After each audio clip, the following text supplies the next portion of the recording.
It's Paul Joseph Watson with Infowars.com. We're talking to geopolitical analyst and Syrian activist Mimi Alaham, otherwise known as Syrian Girl. Syrian Girl, welcome to the show. Hi Paul, thanks for having me. Now, of course, over the past month, we've seen ISIS jihadists completely overrun the Iraqi military in many areas of the country. They've stolen this huge arsenal of military vehicles, weapons, including Stinger missiles. They've got chemical weapons. They've seized towns, committed atrocities, and now they're destroying mosques. So where did this group come from? Who's responsible for its expansion, and how did it become so powerful? Well, actually, ISIS was formed in Iraq in 2007. It's one of its captured leaders, in fact, admitted that for the first year of its life, it solely existed on the internet. But that didn't stop most of the foreign media, especially Al Jazeera, Qatar's satellite TV station, from promoting their existence. The group was basically designed to crush any unity between Sunnis and Shias in Iraq so that the resistance would be divided and conquered, basically. Even, in 2003, we were then told that Iraq had Al-Qaeda already in it, that Al-Qaeda was operating in Iraq, but as we know, that was in fact a lie. There was no Al-Qaeda in Iraq until the US brought it there after the invasion. We were told in 2004 that Abu Musab al-Zarqawi was in Fallujah, even though no one had actually ever seen him there, and any Fallujah that was interviewed at the time said he's never made an appearance, and he's very much like a WMD. Abu Musab al-Zarqawi was the then leader of Al-Qaeda, which at the time didn't have the name ISIS or ISI or IS. So they referred to him as another WMD, basically something that is an invention just to create a pretext for war. And it was only by 2006 that this IS or ISIS group emerged, and pre-existing factions in Iraq, which were a resistance movement that were loosely unified, but were more nationalist-leaning, took ISIS, in fact, to be a threat, and at the beginning clashed with it. But ISIS proved too strong to squash. And that brings us to the question, why has ISIS emerged as the most powerful of all the groups? And you have to ask, first of all, is it possible that this could happen without a state backer? I think that, in my opinion, it is not. I think that there's definitely an organization that is backing this ISIS group. And if we look at who benefits the most, the introduction of the Maliki government after the fall of Iraq basically handed Iraq to Iran's influence. So it was largely influenced by a sort of an unholy alliance between the US and Iran, at the time. And now that this influence has overtaken the US's in the region, the obvious beneficiaries for the Maliki government to be destabilized and weakened and Iranian influence to be weakened also are the usual suspects: Saudi Arabia, Qatar, and the United States and Israel. Clinton, in fact, recently called for Maliki to step down. Now, at the worst possible time to do so is basically siding alongside ISIS. However, in spite of all of this, I don't actually believe that ISIS is as powerful as the media is making them out to be, because they have a perception of invincibility. And that perception of invincibility is creating more members and more people being recruited, because the lack of clarity behind who is backing this group, it's driving easily manipulated youths into actually believing that ISIS is backed by God. Like, that must be the secret to its strengths. And, finally, ISIS has a sort of, you're either with us or against us policy. There's no middle ground with these people. They rule with fear and barbarism. So even if the sheikhs may secretly give them money, unless they publicly state their support for ISIS, ISIS considers them enemies. And out of fear, actually, they get many defections. So basically you're saying that this whole PR campaign based around ISIS being very powerful, very militant, very influential in the region, which of course is making many, even in the West, go and travel to join ISIS. We've seen many stories about that. The result of that now is people flying through airports in Britain and other countries on the way to America. They're being harassed more and more because of what, as he said, seems to be a PR campaign on behalf of the Western media that in fact is bolstering ISIS to a level which it otherwise wouldn't achieve. Is that correct? They said that they told us only a few weeks ago that ISIS was going to be in Baghdad in a week, and Baghdad is about to fall. I believe I read in some media. And yeah, ISIS is strong, but it's certainly not as strong as they're making it out to be. It's certainly not invincible. And yeah, I think that the groups that get the most attention are usually the groups that grow the largest also. So, given what we know about ISIS, is their takeover of Iraq really a failure of US foreign policy as it's being characterized? Or did it take Washington by surprise, or is there a wider agenda behind its growth? I don't believe it is against the US agenda. I don't believe it was unplanned or unpredicted. I know that, on the surface, a lot of people think that the ISIS takeover of Iraq appears to humiliate US foreign policy in the short term. Oh, they failed to create a stable, viable Iraq, and now these militias are taking it over. But in reality, this was all by design. Anyone who is observant during the US occupation of Iraq, even though the media was claiming that the US was trying to build a viable state and wanted to end any kind of sectarianism, everything that they did was to push, divide and conquer, and to pit Shias and Sunnis against each other.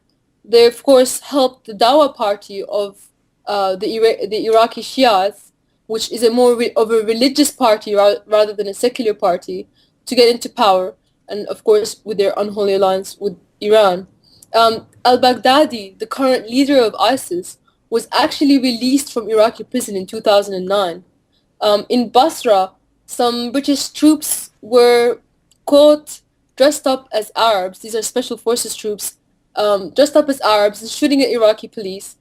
James Steele, General Petraeus, and Robert Ford, they all conducted openly the El Salvador option in Iraq. They created these death squads like the Badr Brigades, and they trained them in torture. And then those militias actually joined the Interior Ministry of the Iraqi government. The torture that they committed was actually exposed to the people. These groups are sectarian Shiite groups that went around cutting off heads of Sunnis who just so happened to not like the Iraqi government or the occupation. So they created all this hatred and this tension. And in the meantime, the other flip side of that coin was they created ISIS and helped it grow alongside Saudi Arabia.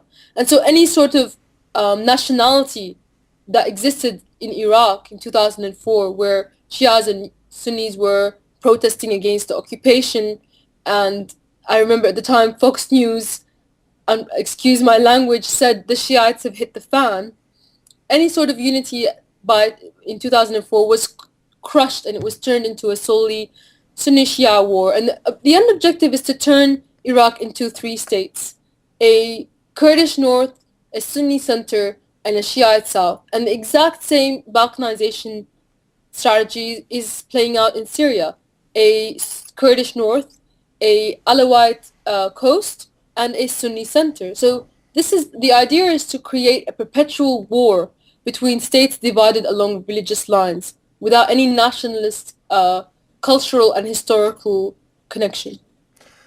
On this subject of balkanization, given the relative success, security and prosperity of the Kurdish area of Iraq post-2003, some would see balkanization as a good option for the Iraqi people. I mean, why is that not the case in your view? Well, balkanization, as we saw with Pakistan, and when it was cut off India, basically resulted in a perpetual war. I mean, it resulted in an arms race. It resulted in Hindus burning Muslims alive and Muslims attacking Hindus, and the hatred just built up from there. And it was because of external forces. I mean, India was won before the occupation and the divide. It's balkanizing these countries is not an end towards the beginning of war.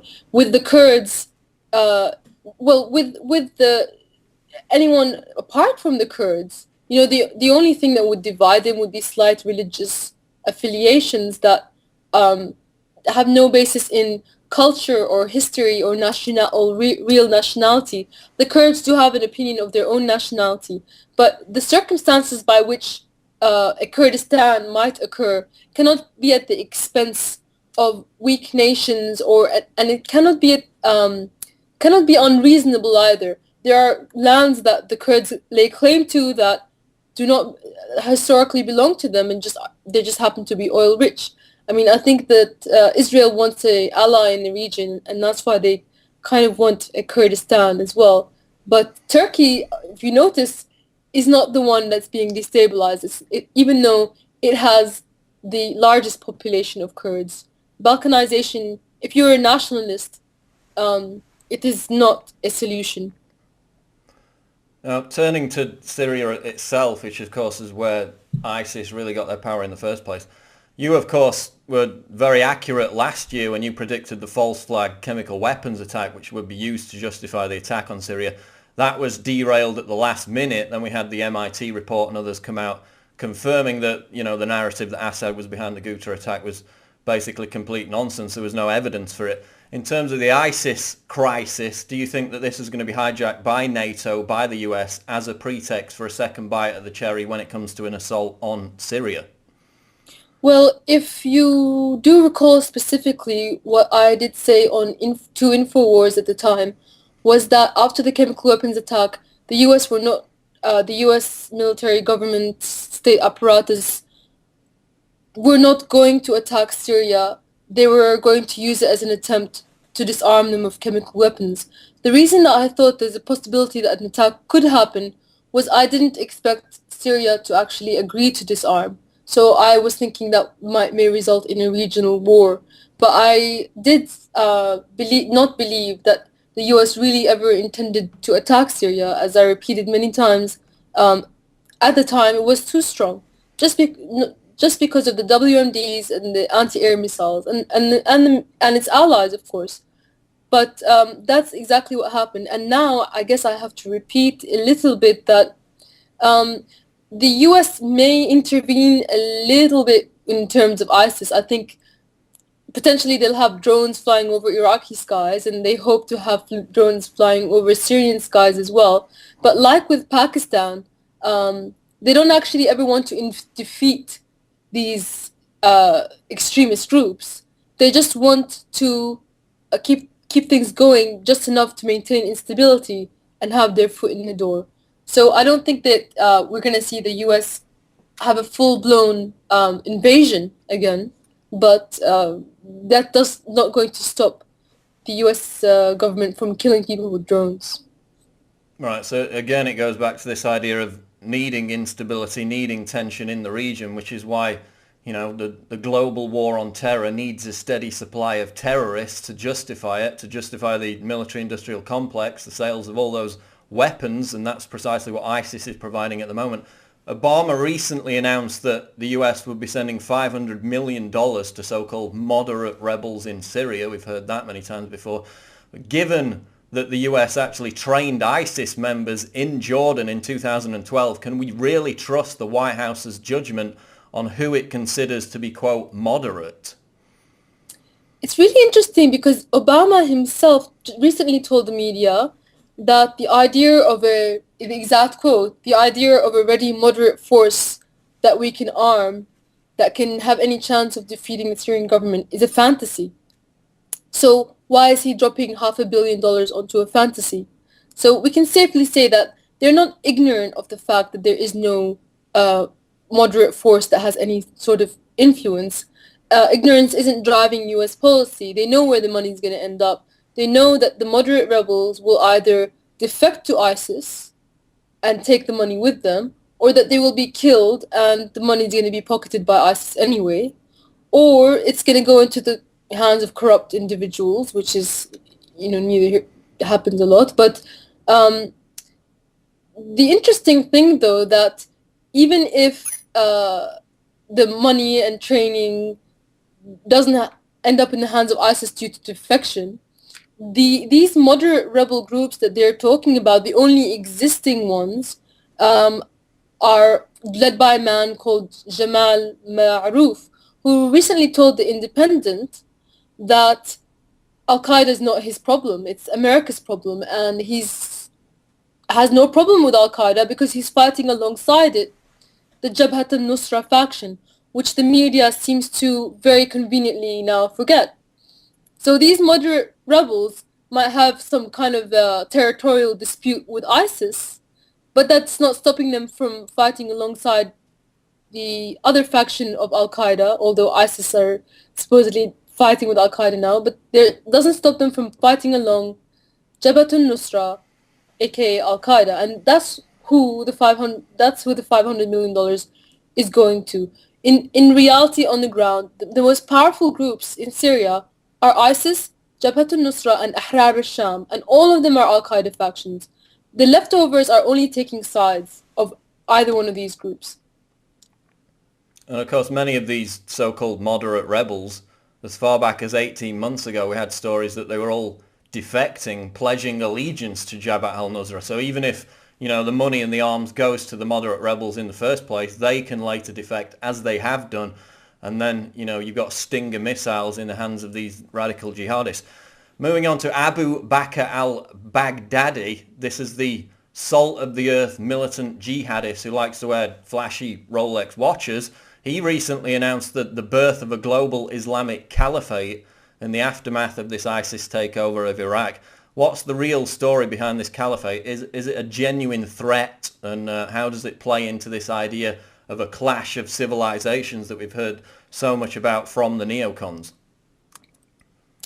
Well, basically what ISIS really want, what they stand for, is that they have a strange belief that God is a real estate agent, and they join other extremist factions of other religions. For example, during the Crusades, Christianity went through something like that, and in more recent years, Judaism went through something like that with Zionism, where they think that they have a right to other people's land because of what their religion tells them.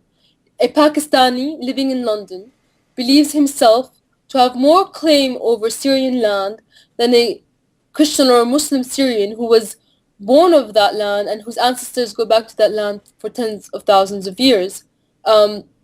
Basically, if that Pakistani in London has this belief that ISIS has, that all of this land is Islamic land and it belongs to the true Muslims, not to anybody else. So the rest can just, get sunk into the sea or get shot, it doesn't matter.